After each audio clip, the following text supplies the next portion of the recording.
the Healing Through Love podcast with Sharlene Lynch and Rose Davidson.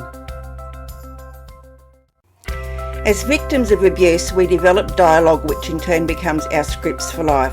In episode 15, Jenni-Lee Keez explains how we can overcome this. Yeah, finding relevance and finding, if they've got that block of fear or that block of giving themselves permission to own their story, hearing it from somebody else and how they eventually removed that block is probably so powerful for them, to gradually work it through. And when you're working with someone who's got the lived story, the same story as you, then you're also working with somebody who hears you and gets you and understands you. And that was where I fell down. Looking back when I met Joan, I could look back at the other people that I had tried to source answers from, and I could see where that had fallen down. They just wanted to put antidepressants into me because that's where I was. That's what I mean. No one ever said, what is your story to date? And that's the most important question.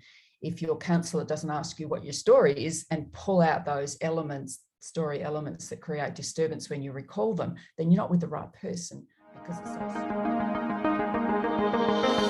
Welcome to another episode of Healing Through Love. Each week, we share ideas, experiences, and resources to increase the awareness of domestic and family violence and to empower survivors to grow and thrive. We talk with experts who share their advice, or with people who have experienced abuse, no matter where they are on their journey. This is all about healing through love. And now, here are your hosts, Sharlene Lynch and Rose Davidson.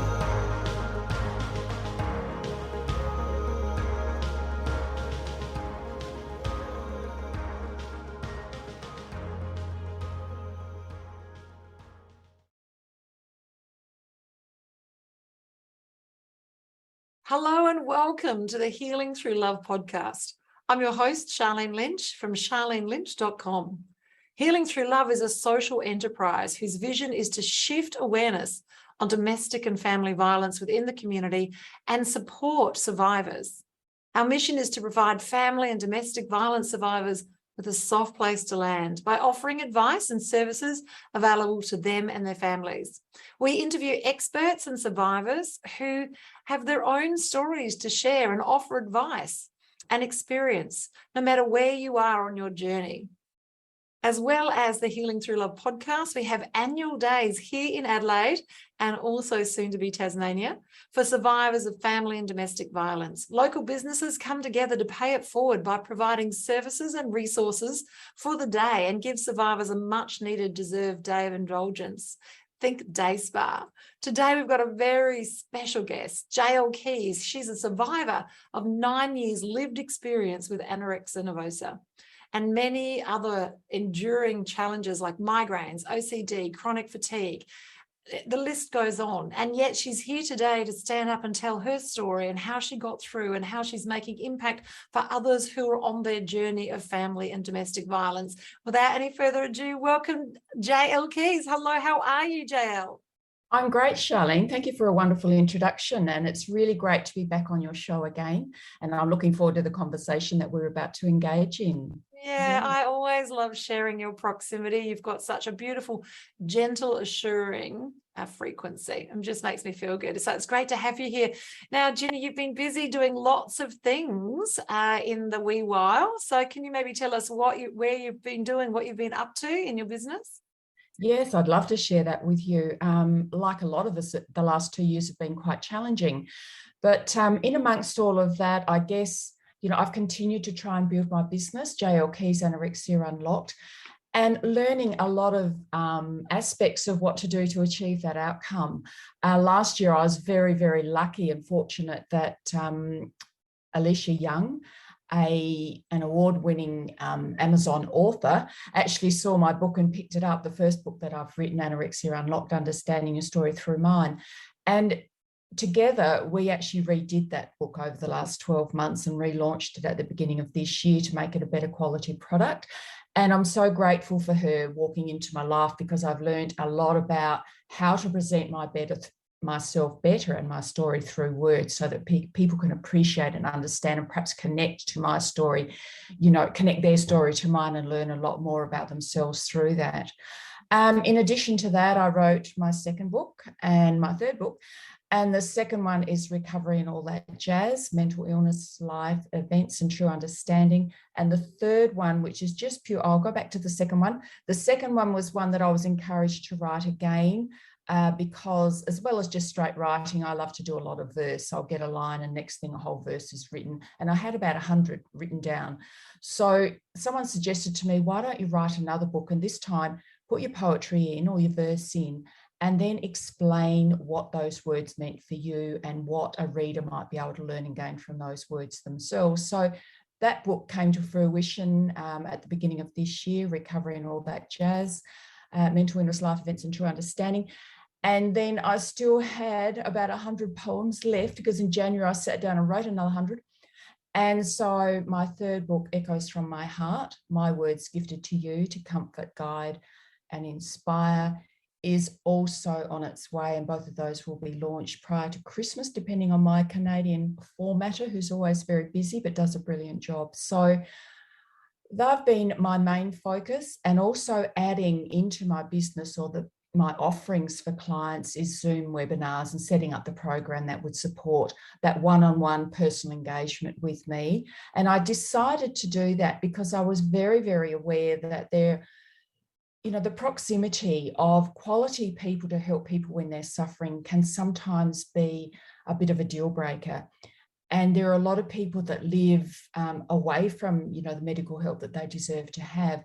But in this day and age of Zoom meetings and internet, connections, we can make that connection really possible for those clients. So that's why I decided to extend my offering to one-on-one with me. So it doesn't matter where you live in the world or where you live in Australia. If you feel that I'm the person that is the right one to support you through your journey of healing, then we don't need to have that barrier. We just need to set up our Zoom webinar and get on with it. And that did result in some clients from overseas as well, and one girl from the UK I worked with earlier this year, and that was quite an eye-opener for me. I had to keep realising that she was actually in the UK, she was in London, or if she was in a country estate, she'll be walking out with a dog, and I had to get my head around, that's right, she's not in Australia, she's over in the UK. And it was great to connect with her and see her progress through the program that I offered. So that's what I've been doing in terms of the business and wanting to support people who have similar stories to mine of sexual abuse or domestic violence and those sort of traumas which can really impact our dialogue, our script for life, and how we feel to life and how our physical body responds to it as well. So that's what I've been doing since the last time we met, Sharlene. Oh, I love it. So for mothers listening to this with children that have eating disorders, Yes. JL Keez is your answer to reach out to her, to have a conversation with you, and also the children, either independently or together as a group.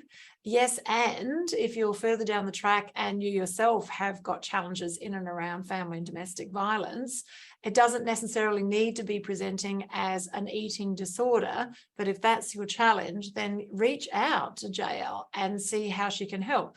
So all of her information is available on her website, and also access to her amazing books as well, and that connection call to see if you're a good fit, and obviously her programs as well. So these programs that you developed have come from working one-on-one with clients and now realizing that you can, help them progress from where they are to where they want to be. Is that correct? Some of it's come from clients, but I did set up a lot of the programming prior to setting up the business, I suppose, and drew from the limited clientele that I had at that time. So, pardon me, the programs are more based around my experience and what finally worked for me, because I had gone down a lot of rabbit holes, a lot of doors had opened, and you think, well, this is it, I'm going to, heal, I'm going to understand why my body's not working properly, and then it doesn't eventuate. And then the next one and the next one. And it wasn't until I was in my mid-30s that I met a lady called Joan Hoogstad who practiced reality therapy. And she asked that turning point question, tell me your story. And that was the turning point for me.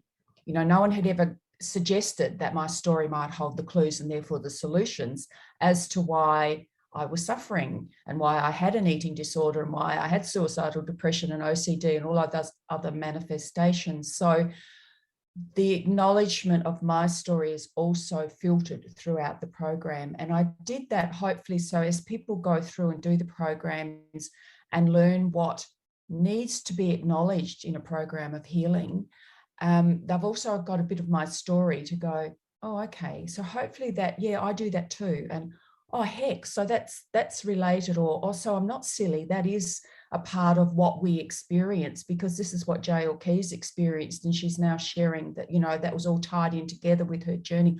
Oh, I don't feel so silly now. You know, I've finally found someone who understands my thinking and my behaviors and the emotional load that I carry, and then the physical manifestations of what's happening for me. And that's what Joan was able to bring to me and bring to my table at last in my mid-30s. And she gave me the understanding, and until we have understanding as to what we're doing, then recovery can be a long drawn out, you know, arduous journey that doesn't need to be as long. So fascinating. It's fascinating, JL. Yeah. Yeah, that we can have these stories that are true for us and are true that they've happened, and we've created a longer version of the reality of this by living them cellularly on a daily basis for the enduring decades of our lives. Yes, and then when we have that level of realization, that's what they are, and then we've got the tools through what you teach people to rewrite that new version of what they want their life to be like. Why do so many people still get stuck? Even though writing it down on paper, this is the old story, this is what we're getting rid of, this is how we're creating the new story. Where do you think the sticking points are for people? Well, I guess I'll take that from my own experience. I think there's a lot of sticking points depending on what your story is, actually. One of my sticking points was giving myself permission to actually own the story and actually speak about the story. It took me a long time, even when I met Joan, to open up and begin to share with somebody what happened to me when I was little and who did what and where and how and why. But it was one thing, and I would go into fear just sharing it, even though it was a confidential space. I would be afraid that someone within my family or someone in the close inner circle would find out that I've just dobbed them in, that I've just spoken about this secret that should never, ever, you know, come to see the light of day. And I think that can be it was for me. I used to run and hide. Oh, I can't talk about it. I can't do that. I can't do that. So one of the huge stumbling blocks when you have sexual abuse, particularly in your story, or a story that connects you to someone else, that people, you know, I have, you know, my family members are known people within the community, and it's very hard when they're known people within the community, and you know everyone looks at them through certain eyes, but you know there's a whole different world, you know, that they know nothing about. And by sharing the story and bringing out the truth, you're going to dent their credibility in a way. And for me, it was really, really hard to do that. So that was a real huge block. Permission to speak and to own my story and to name those people and hold them accountable. That was a stumbling block. Also, I think the earlier, and I was 2, you know, when that first real trauma hit me really, really hard, and then it was added to. And the more it's added to, the more the fear builds up in your body. And we're talking cellular level, you know, it's all in all of your cells, you know, and anger goes along with that, and shame and blame and all of those emotions. And the greater the fear build up in the body, the greater the wall to actually allowing yourself to know your story and heal from it and live a different life as a result, knowing that people might get hurt along the way and things like that. So for me, that was the biggest hurdle, and all the fears that existed, you know, no one will like me, and I'll be blamed, and all of those fears that were drummed into me, they are as real as ever. And until we work hard and realize that they're not real, those fears belong to them, then you gradually bring it. But the greater the fear, the greater the hurdle. And So the power of sharing your story really is the crux of what it is that you're saying here. I mean, yes, you've got the healing modalities in and around how you help people shift, but it's stepping into our power and sharing our story so that we can lessen the impact. So we've released it so that it's not just our story, it's a story that others can hear and they can find relevance in that for themselves and their own healing so that they can move forward. Yeah, finding relevance and finding, well, if they've got that block of fear or that block of giving themselves permission to own their story, hearing it from somebody else and how they eventually removed that block is probably so powerful for them, to gradually work it through. And when you're working with someone who's got the lived story, the same story as you, then you're also working with somebody who hears you and gets you and understands you. And that was where I fell down. Looking back when I met Joan, I could look back at the other people that I had tried to source answers from, and I could see where that had fallen down. They just wanted to put antidepressants into me because that's where I was. That's what I mean. No one ever said, what is your story to date? And that's the most important question. If your counsellor doesn't ask you what your story is and pull out those story elements that create disturbance when you recall them, then you're not with the right person, because it's those story elements that are going to give you the clues and therefore the solutions. And ultimately the permission and the understanding to know exactly what it is that you are doing and telling yourself and what you have to undo. If you don't understand, you don't know what you have to undo, then you're not going to get anywhere. And so your story will give you those clues about what it is you actually have to do. So story is so important. And I know through my journey, particularly when I started to look at story in my mid-30s, and before I knew it was family related, I would go to my parents and, and they would there's so many people that boo-hoo it as well. And that can be another hurdle. Like, what's this woman doing for it? Why would she be asking you this? I now know it's because they were trying to put me on a different path because they didn't actually want me to know my story or to remember it. But it's coming up against those people who don't believe in that sort of therapy as well. That can be another hurdle. So really important to connect with those like-minded people that share that vision of you, healing and moving forward. So going through the processes that you've been through to heal and become now that expert and the author, out of all of the different types of healings that you've been through, what do you feel most connected to? The one I feel most connected to is the reality therapy one, which Joan, took me down that path, and reality therapy. And look, when I go in, and I might have days where I go and spend days with other people that are offering healing for their clients in different ways. And I can see that this common thread actually exists in all of them. It's the way it's presented and the way it's spoken, and they are all as credible as each other. But here today, I'm just talking about the one that supported me most. And so, as well as my story, whenever we pulled out an element that created tears or anger or whatever the emotion was for me, we would then sit and look at, okay, what was that thought you just had? Let's write down the thought. What behavior generated from that? What emotion generated? And what is the physical response? Where in your body are you feeling this particular thought right now? Okay, let's tease it out for the realness, hence reality therapy. Is this really real, or is this a thought that was put into you to protect somebody else, or to let them off the hook, or to misguide you in some way? Where did this thought come from?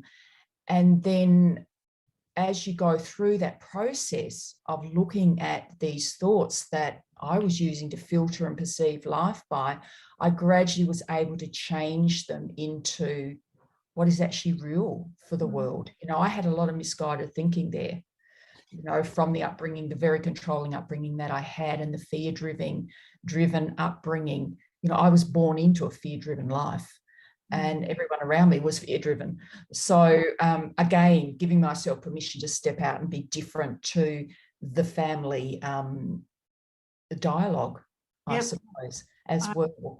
That was something else I needed to do. And just really quickly, in addition to that, Joan also helped me look at my needs and wants and outlined it. You know, are your needs in life and your wants, what you want for your life, are they being met for you? Are they a couple of areas where you're really lacking, you know, and needs, one of them love and belonging. There are 5 needs, and one of them's love and belonging. And whoa, I didn't have that anywhere.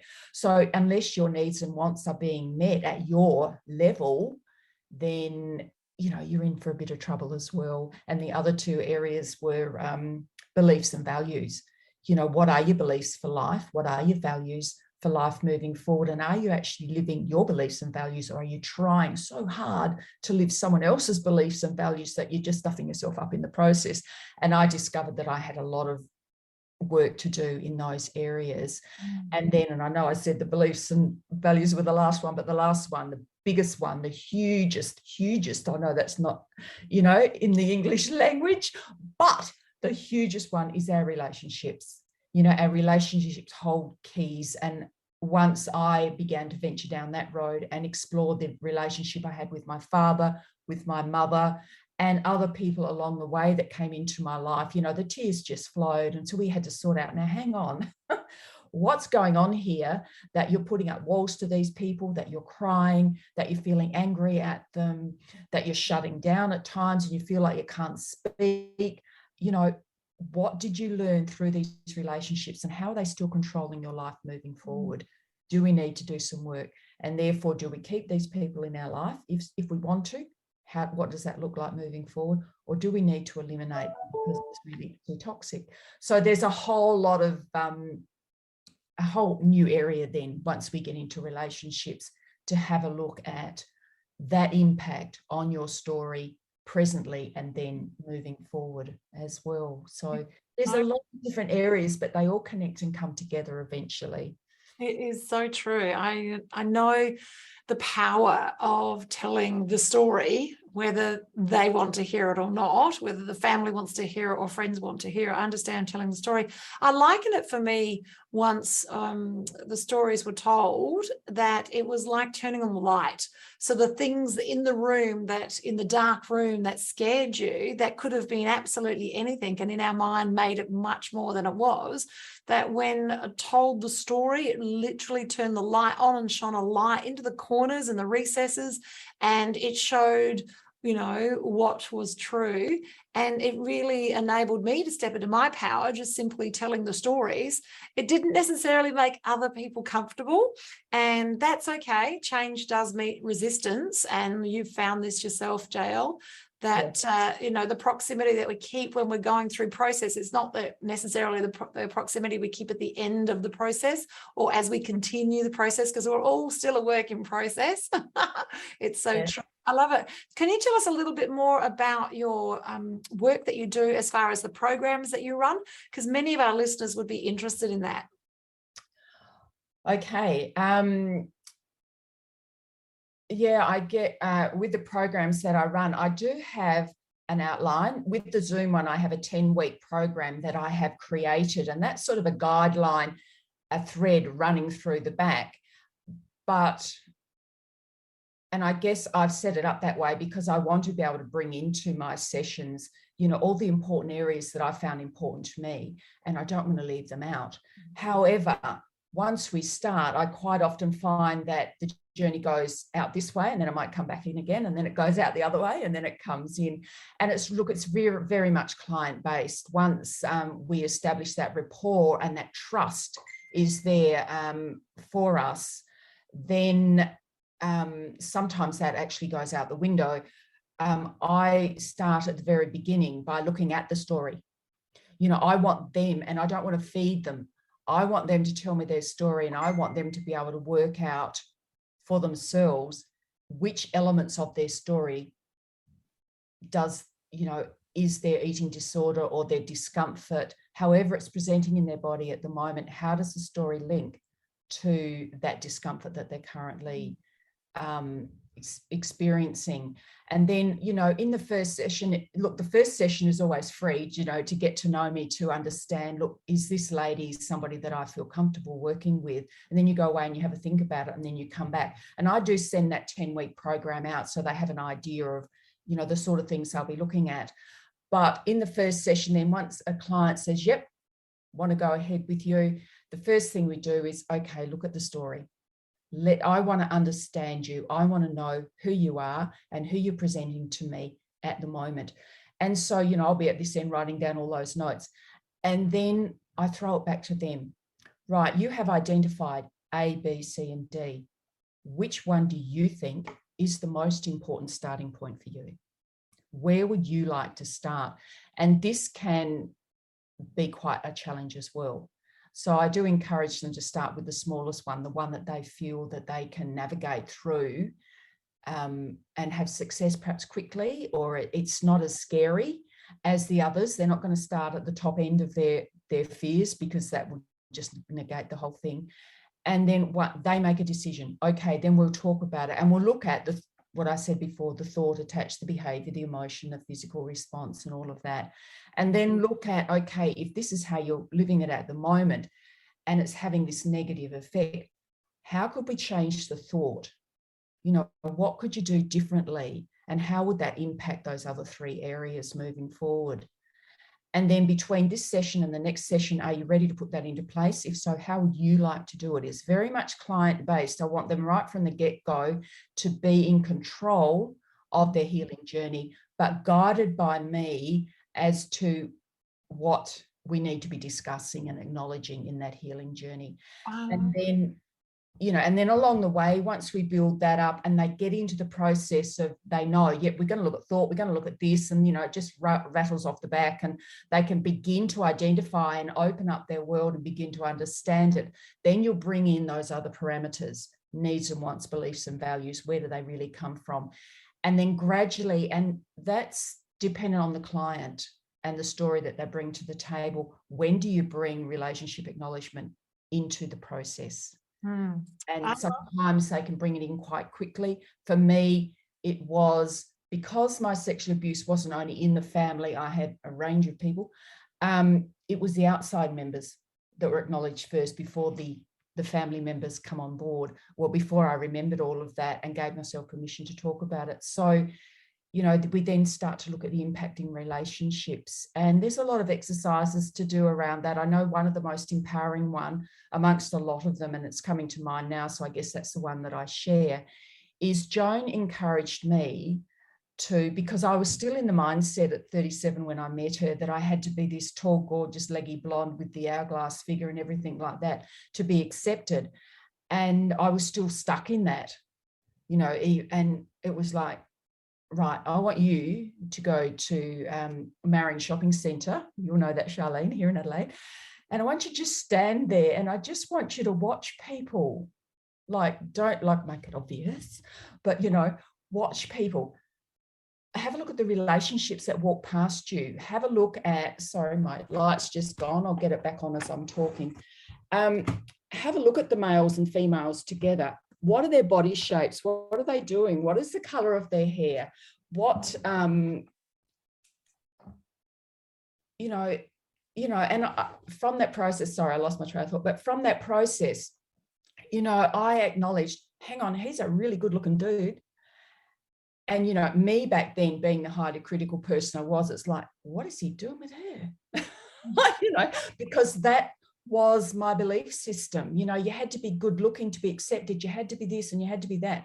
And I would see all these different body shapes and personalities and hair colors and all of that sort of thing. And gradually over that, and then really connected relationships too, of people that weren't your everyday gorgeous looking, you know, model looking people. And they were having fabulous lives, and they had great connections with their relationships and all of that. And gradually that thought that I had been taught was changed around into, you know, from me observing other people. And the other way too was to open up discussion and dialogue with people in my inner circle that I knew I could trust. You know, is this how you look at life? Is this how you perceive it? Is this how, and you find it, hang on, they don't think like that, and they don't think like that, and they live like this. And so being from a very strong religious upbringing, that was another hurdle for me as well. And I say that lightly because people do have their religious orientations, and they can be very, very valuable. Unfortunately for me, it was another restriction that I found in my life, the way it was presented to me. So, you know, there are all of those hurdles to get over as well. So I love it, JL. This is so it's all in those programs to say, you know, I haven't got it here to say this is week 1, 2, 3, 4, 5. No, well, that's not what they want to know. They only want to know the outcomes, just quietly. That's how humans work. But I love it, JL, that you've got this beautiful blended program that's self-paced at the pace of the healer. And that's important so that you don't feel like you're forced in your journey of ascension. You don't feel like you're forced in your journey of stepping up and living the best life that you can live. So it's amazing. And Jo is very gentle in her approach, and it's a great place to heal and a great place to be. So to get access to her beautiful books and to also get access to JL, just reach out to her website, which is jlkeez.com. Is that right? .com.au. I've still got the .com.au. There you go, .com.au. And we'll put that in the link and also in the description, and reach out and have that one-on-one session with her. See if she's a good fit. I'm sure she will be, and let her help you on your healing journey. And from us today with Healing Through Love, it's a bye from me and a bye from JL. See you later, guys. Thank you for joining us for this episode of Healing Through Love. You can get further resources, see the show notes, or simply reach out to us via our website at htlaustralia.org. Thanks so much for joining us, and we look forward to your company next time on the Healing Through Love podcast.